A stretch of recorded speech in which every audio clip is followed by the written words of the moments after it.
The 2022 one-race sensation Nyck de Vries is in huge trouble in Alpha Tauri after recent statements from Helmut Marko. Although it's too early to judge his talent and ability to perform in Formula 1 after 5 races in a bad team, it seems like Marko has had enough, and Red Bull's tolerance for rookies has resurfaced yet again.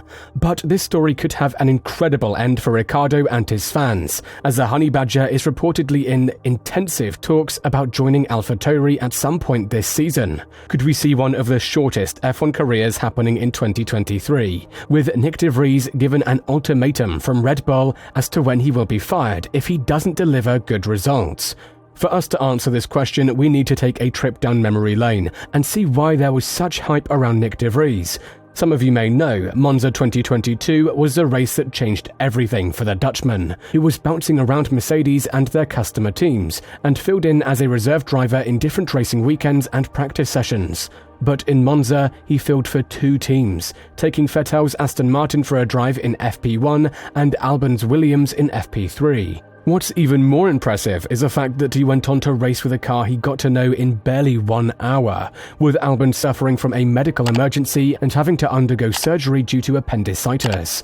De Vries managed to bring the car to P9 and survive the entire carnage from the GP. And while it was evident especially that 9 drivers got grid penalties, we shouldn't underestimate De Vries' amazing performance. After all, he outperformed his teammate, who was by far the worst driver in the sport at that time. And everything started to go upward for De Vries at this point. There was interest from all kinds of teams, with Alpine calling him to test for 2023 and Red Bull even considering replacing Perez for the 28-year-old Dutchman.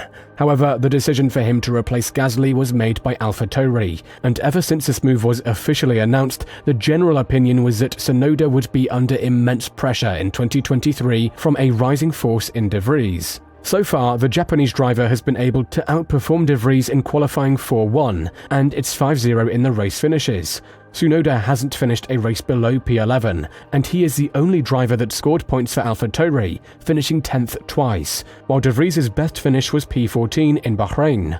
To top that off, he crashed in Baku and Australia, and his pace in Miami was nowhere to be found. It's not the pace of De Vries that worries everyone, it's the fact that he's been making silly, rookie mistakes that have the potential to end his career. This isn't something that we're bringing from our souls, it's something that Helmut Marko has reportedly said to Nyck. According to the Austrian, the new Alpha Tauri driver will have 3 more races to prove that he is the right match for Alpha Tauri. Otherwise, he would get replaced by another driver. Is it fair that De Vries is getting this ultimatum from Red Bull after 5 races in the season? We think it is not, as Toast himself said, that a rookie needs to undergo the process of making silly mistakes in order to start feeling comfortable with a car. Imola is the race that we need to pay close attention to, because Alpha Tauri will bring a massive upgrade package that is supposed to boost the performance of Tsunoda and De Vries. Both of the drivers have expressed high hopes that they'll be able to compete for points, but now the pressure isn't on Tsunoda like it was before the beginning of the season. It's on De Vries. The Dutchman knows that he has 3 races to deliver results, otherwise it's game over for him.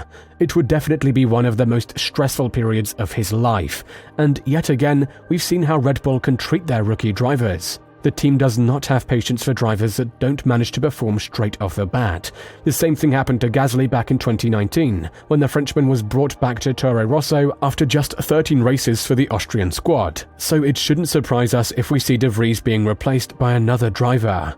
But who could be the perfect choice for a team that seems so disorganized and crumbling by the day? Daniel Ricciardo was seen in the Faenza factory, the home of Alpha Tauri, and even though it was likely because he needs to test for the team at any given point of the season, it's too big of a coincidence that his name has been related to Alpha Tauri in times like this. He's been lurking in the shadows in Red Bull and has been waiting for a slip of Perez to happen for quite some time. But now it seems that his goal to perform in a high-profile team is one that's slowly but surely fading away. Therefore, having to accept the reality that the best he can do is drive for a team like Alpha Tauri or Haas, and with the Italian squad desperately trying to get back to the midfield with an improved Tsunoda, Ricciardo would be the perfect choice to bring the team where they need to be in 2023. but is it what the team needs long-term? Red Bull has restocked its academy with young and prospective drivers, such as Liam Lawson and Ayumu Iwasa, who have delivered excellent results in F2, along with Dennis Hauger. Could one of them be an option? The question remains, why is de Vries not performing as expected? What are the reasons? For starters, he began his F1 career at the age of 28, and everyone he currently races against has been in the highest category of the sport ever since they were 18 to 20 years old. So, practically speaking, de Vries lost 8 years of his career in other categories, such as F2 and Formula E, that are nowhere near as demanding as F1. True, he did win championships in both, but it wasn't like he was dominating everyone and was the best of the talent presented in these championships. He wasn't better than Norris and Russell back in 2019 in F2, and had to wait for them and Albon to go to Formula 1 just so that he could win the championship with less talent available. In Formula E, he won the championship in 2021 just because the qualifying format was altered by the human factor. And when it all came back to default in 2022, he was beaten by his teammate, Stoffel van Dorn. All in all, de Vries does have the talent, but we may have been tricked into believing that he could be a great driver just because he was able to deliver an excellent result in Monza last year. If there is one thing that matters the most in Formula 1, it is consistency, and de Vries has 3 more races to prove that he can be the right choice next to Tsunoda.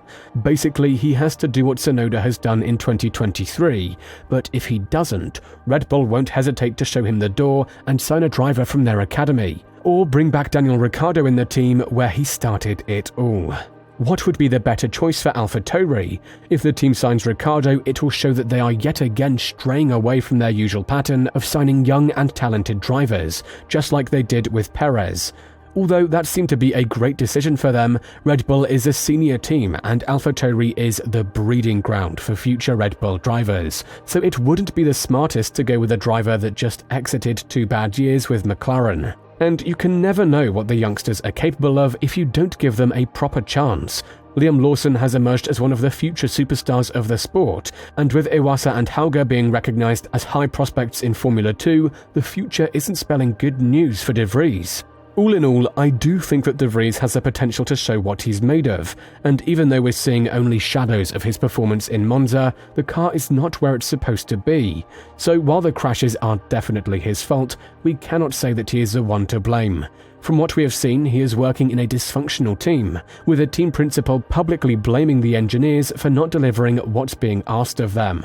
It's going to be a tough period ahead of de Vries, and apart from Mercedes, Alpha Tauri is a team that we need to watch closely in the next GP in Imola, as this could be one of the last races that the 20-year-old Dutchman will drive in his short F1 career.